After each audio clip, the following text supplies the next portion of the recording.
بسم اللہ الرحمن الرحیم رب یسر ولا تعسر واتمم بالخیر۔ مومنین کرام، اس کائنات میں ہر ایک چیز کی پہچان اس کے علامات سے ہوتی ہے۔ اگر کوئی اچھی چیز ہے تو ہم کیسے معلوم کرتے ہیں؟ ہم دیکھتے ہیں کہ اس کے اندر اگر اچھی علامات ہیں، اچھی نشانیاں ہیں تو ہم کہتے ہیں کہ یہ اچھی چیز ہے۔ اگر اس کے اندر بری علامات ہیں تو اسے برا کہا جاتا ہے۔ تو امام علیہ السلام نے علامات بیان کیے ہیں۔ امام جعفر صادق علیہ السلام کا فرمان، کتاب مواعظ عددیہ، امام علیہ السلام ارشاد فرماتے ہیں علامات ولد الزنا ثلاث، جو زنا کی اولاد ہے، جو حرام کی اولاد ہے، امام علیہ السلام فرماتے ہیں اس کے اندر 3 نشانیاں پائی جاتی ہیں۔ یہ 3 علامات پہچان کراتی ہیں۔ کون کون سی مولا؟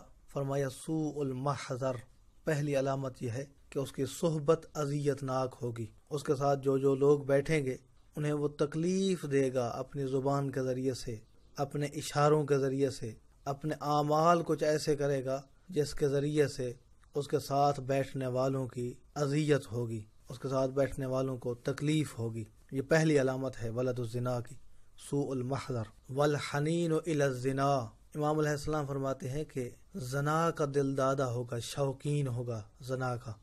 لفظ حنین انتہائی شوق کے معنی میں استعمال ہوتا ہے۔ مولا علی علیہ السلام کے اس فرمان کے اندر بھی موجود ہے کہ لوگوں کے ساتھ ایسی زندگی گزارو اگر تم مر جاؤ تو تمہارے اوپر گریا کریں، اور اگر زندہ رہو تو تمہاری زیارت کے مشتاق رہیں۔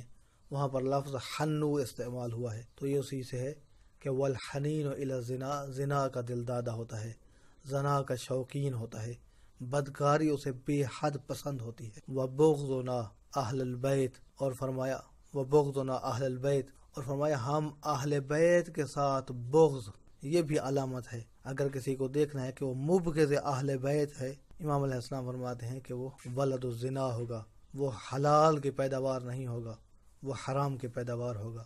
دعا یہی ہے کہ اللہ تبارک و تعالیٰ کی ذات ہم سب کو، ہمارے اس معاشرے کو اس زنا کی، بدکاری کی لعنت سے محفوظ فرمائے۔